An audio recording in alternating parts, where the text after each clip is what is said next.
बच्चों, आज हम लोग वैजिक राशियों के गुणनखंड के बारे में जानकारी प्राप्त करेंगे।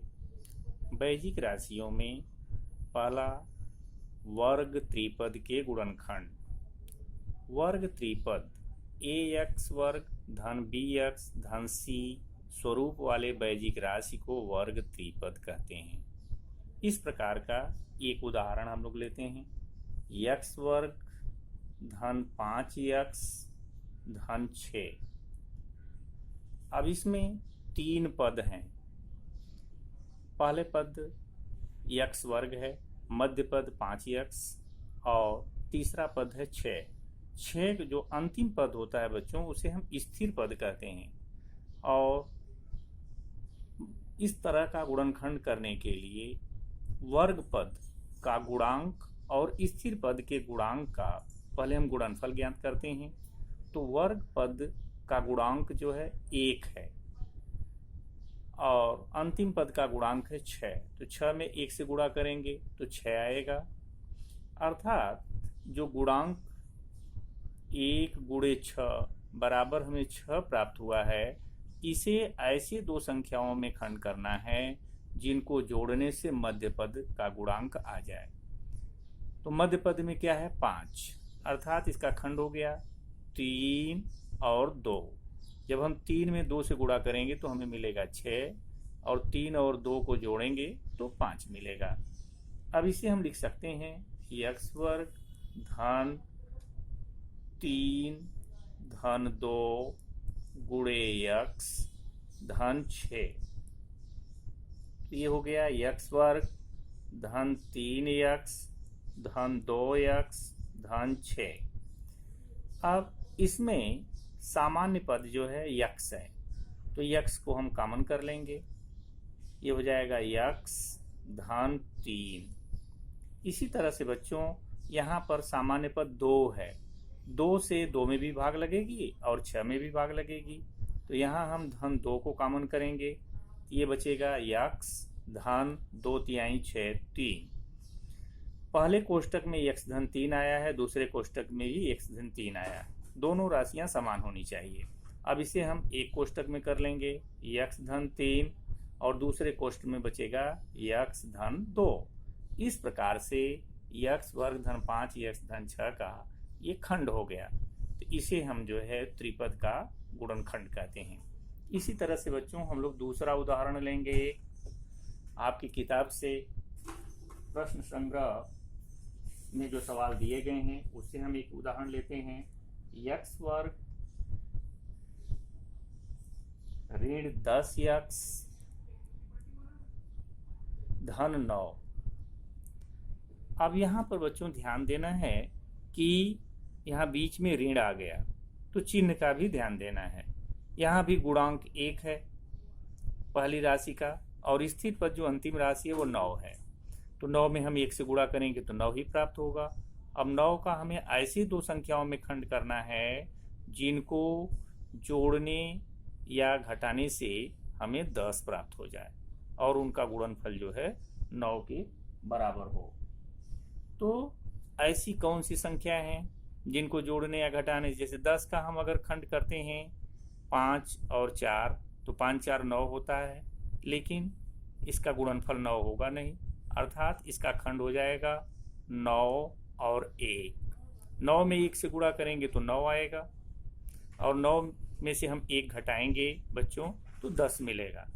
सॉरी, दोनों को जोड़ेंगे, 9 और 1 को जोड़ेंगे तो 10 मिलेगा। यहाँ पर जो है ऋण है, इसके लिए ऋण 9 और ऋण 1 इसका खंड होगा। तो यह हो गया x वर्ग ऋण 9 धन 1 गुणे x धन 9। इस प्रकार से बच्चों ये हो गया x वर्ग ऋण 9x ऋण x धन 9। अब यहाँ इन दोनों को हम एक साथ रखेंगे, इसमें x कॉमन करेंगे तो मिलेगा x ऋण 9 धन, और यहाँ ऋण है यहाँ धन है तो हम ऋण 1 को कॉमन लेंगे, यहाँ भी बचेगा x। जब कोष्ठ के बाहर में बच्चों ऋण है तो चिन्ह बदल जाएगा, ये हो जाएगा ऋण। तो एक कोष्ठ में हो गया x ऋण 9 और दूसरे कोष्ठ में हो गया x ऋण 1। ये हमें इसका खंड प्राप्त हुआ। अब इसी तरह से आपके प्रश्न संख्या 6.1 से हम दूसरा उदाहरण लेते हैं। 5y वर्ग धन 5y ऋण 10। अब बच्चों इसमें देखिए, जो वर्ग पद है उसका गुणांक है 5 और जो स्थिर पद है, अंतिम पद है, वो है 10। तो 10 में हम 5 से गुणा करेंगे, 10 बचे 50। अब बच्चों इस 50 को हम ऐसे दो संख्याओं में खंड करेंगे जिनको जोड़ने से या घटाने से हमें 5 प्राप्त हो और उनका गुणनफल जो है 50 के बराबर हो। तो 5 का खंड करना है, तो 5 का खंड क्या मिलेगा हमें? 10 और 5। 10 बचे 50, 10 में से हम 5 घटाएंगे तो 5 आएगा। लेकिन ये ध्यान देना है कि यहाँ पर मध्य पद का चिन्ह है धन, इसलिए जो बड़ी संख्या होगी वो धन और छोटी संख्या होगी ऋण। तो इस तरह से बच्चों इसका खंड हो गया 5y वर्ग धन 10 ऋण 5 गुणे y ऋण 10। अब यहाँ पर हम लिख सकते हैं 5y वर्ग धन 10y ऋण 5y ऋण 10।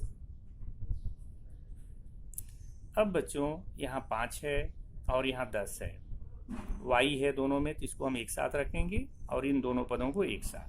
इसमें 5 से 5 में भी भाग जाएगी और 10 में भी भाग जाएगी, तो 5y को हम कॉमन कर लेंगे। यहाँ बचेगा y धन 5 दूना 10 2। अब यहाँ पर बच्चों ऋण 5 को कॉमन करेंगे, ये बचेगा y, यहाँ ऋण कॉमन है इसके लिए चिन्ह बदल जाएगा, धन हो जाएगा 5 दूना 10। यह जो है दोनों कोष्टक की राशि समान है। अगर यह राशि अलग अलग आती है तो समझो कि हमारा सवाल गलत हो रहा है। इसलिए अब इसे हम एक कोष्ठ में करेंगे समान राशि को, और दूसरे कोष्ठ में होगा 5y ऋण 5। ये इसका खंड हो गया। इस तरह से बच्चों आपकी प्रश्न 6.1 में जो सवाल दिए गए हैं इस तरह से हम उसे बना सकते हैं। अब दूसरा जो गुणनखंड आता है वह है a क्यूब धन b क्यूब, a क्यूब धन b क्यूब के रूप में जो सवाल दिए जाते हैं इसका हमें गुणनखंड करना है। तो इसके पहले बच्चों आप लोगों ने a धन b होल का क्यूब ज्ञात किया था, उसके आधार पर अब हमें एक राशि मिली a क्यूब धन b क्यूब। तो बच्चों इसका एक सूत्र होता है a क्यूब धन b क्यूब बराबर होता है a धन b गुणे a वर्ग ऋण ab धन b वर्ग। यह सूत्र हमें प्राप्त होता है जब हम a वर्ग ऋण ab धन b वर्ग में a धन b से गुणा करते हैं तो हमको गुणनफल a क्यूब धन b क्यूब प्राप्त होता है। इस सूत्र का प्रयोग करके हम लोग जो है आगे के सवालों को हल करेंगे। जैसे उदाहरण के लिए हम एक एग्जाम्पल लेते हैं, x क्यूब धन 27y क्यूब, 27y क्यूब। तो बच्चों यह जो है x का होल क्यूब है और 27 की संख्या का होल क्यूब है 3 का, 3 त्रिका 9 त्रिक 27, 3y का होल क्यूब है। अब ये a क्यूब और b क्यूब के रूप में हो गया, तो इसे हम लिख सकते हैं पहले कोष्ठ में a धन b, x के जगह पर a है और y की जगह पर b है। तो सूत्र को ध्यान में रख करके पहले कोष्ठ में आएगा x धन 3y और दूसरे कोष्ठ में बच्चों x का वर्ग मीन्स a का वर्ग मीन्स x का वर्ग ऋण a गुणे b, a का मान है x गुणे b का मान है 3y धन y का वर्ग मीन्स 3y का वर्ग, b का वर्ग है तो b की जगह 3y है, 3y का वर्ग। तो यह हो गया एक कोष्ठ में x धन 3y और दूसरे कोष्ठ में हो गया x वर्ग ऋण 3xy धन 3 का वर्ग हो गया 9y वर्ग। ये इसका गुणनखंड हो गया। इस तरह से बच्चों एक और एग्जाम्पल हम लोग लेते हैं, 125 p क्यूब, 125 p क्यूब धन q क्यूब अब इसमें बच्चों पहले हमें देखना है कि 125 की संख्या का होल क्यूब है, तो 5 5 गुड़े 5 गुड़े 5 5 पचे 25 बचे 125। तो इसे हम लिख सकते हैं 5 पी का होल क्यूब धन क्यू का होल क्यूब। अब फार्मूला में हम रखेंगे तो यहाँ पर जो है पहले कोष्ठ में हो जाएगा 5p धन क्यू, दूसरे कोष्ठ में a वर्ग होता है मीन्स 5p का वर्ग ऋण a गुड़े b 5p गुड़े q धन b का वर्ग मीन्स q का वर्ग। तो बच्चों इसे हम लिख सकते हैं 5p धन q, 5p का वर्ग हो गया 25p वर्ग ऋण 5pq धन q वर्ग। ये इसका खंड हो गया। इस तरह से आगे के सवालों को भी हम इसी प्रकार से हल कर सकते हैं। अभी जो है एक सवाल हम लोग देखेंगे बटे के रूप में, y क्यूब धन 1/8 y क्यूब। अब बच्चों ध्यान दो कि ये y का होल क्यूब है धन यह जो है 1 का क्यूब 1 ही होता है, 8 जो कि संख्या का क्यूब है 2 का, 1/2y का होल क्यूब, ये पूरे का होल क्यूब हो गया। अब इसे हम मान सकते हैं a और इसे b, तो ये a का क्यूब हो गया b का। सूत्र में इनका मान रखेंगे, ये होगा y धन 1/2y, और दूसरे कोष्ठ में होगा बच्चों y का वर्ग ऋण ab, a मीन्स y गुणे b का मतलब 1/2y, और धन b का वर्ग 1/2y का वर्ग। तो ये हो गया बच्चों y धन 1/2y एक कोष्ठ में, और दूसरे कोष्ठ में y का वर्ग y ऋण, यहाँ y है यहाँ भी y है तो कट गया, तो इसका मान आ गया ऋण 1/2 धन 1/2y का वर्ग, 2 दूना 4y वर्ग। ये हमें इसे का खंड प्राप्त हो गया। अब तीसरा बच्चों आता है ऐसा ही सूत्र a क्यूब ऋण b क्यूब के गुणनखंड। अभी आप धन का पढ़े, इसी तरह से जो है ऋण का भी होता है, माइनस का भी होता है, इसका भी सूत्र उसी तरह से होता है, केवल चिन्ह का अंतर होता है बच्चों। तो इसका सूत्र होता है a क्यूब ऋण b क्यूब बराबर a ऋण b गुणे a वर्ग धन ab धन b वर्ग। सेम सूत्र है बच्चों, इसमें यहाँ ऋण आ गया और पहले वाले में धन वाले में यहाँ धन था, यहाँ ऋण था, तो यहाँ उसके स्थान पे धन हो गया। अब इस सूत्र का प्रयोग करके जैसे हम लोगों ने आगे किया है सेम वैसे ही करना है। एक उदाहरण हम ले लेते हैं, x क्यूब ऋण 64 y क्यूब। अब इससे बच्चों जो है यह x का होल क्यूब है, ऋण 64 का हम पहले पता करेंगे किस संख्या का होल क्यूब है, 4 4 चौका 16 चौका 64, ये हो गया 4y का होल क्यूब। अब ये क्यूब ऋण b क्यूब सूत्र है, तो पहले कोष्ठ में होता है a ऋण b, तो हम पहले कोष्ठ में लिखेंगे x ऋण 4y, और दूसरे कोष्ठ में बच्चों x का वर्ग, a वर्ग की जगह x का वर्ग धन ab, तो x गुणे b का मान है 4y धन y का वर्ग b का वर्ग माने 4y का वर्ग।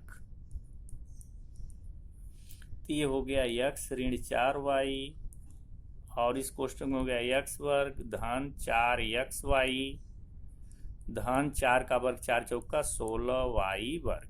ये इसका खंड हो गया बच्चों। इसी तरह से एक उदाहरण हम लोग और भी देख सकते हैं। आपके प्रश्न संग्रह 6.3 का सवाल, जैसे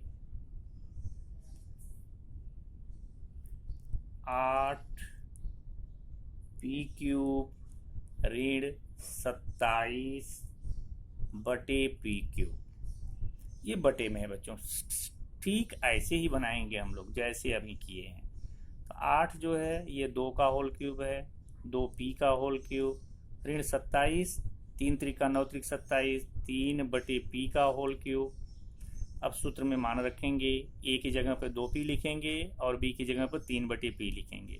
तो पहले क्वेश्चन में होगा 2p ऋण 3/p, और दूसरे कोष्टक में बच्चों होता है सूत्र में a वर्ग मीन्स 2p का वर्ग धन a गुणे b 2p गुणे 3/p धन b वर्ग, b की जगह है 3/p इसका वर्ग। अब हम आगे करेंगे 2p ऋण 3/p, और ये हो गया बच्चों 2p का वर्ग 2 दूना 4p वर्ग धन ये p से कट जाएगा, 2 का 3 में गुणा करेंगे 2 तिहाई 6 धन 3 का वर्ग आ गया 9/p का वर्ग p वर्ग। ये बच्चों हमें आंसर प्राप्त हो गया। तो इस तरह से इन सूत्र का प्रयोग करके हम आगे के गुणनखंड कर सकते हैं। धन्यवाद।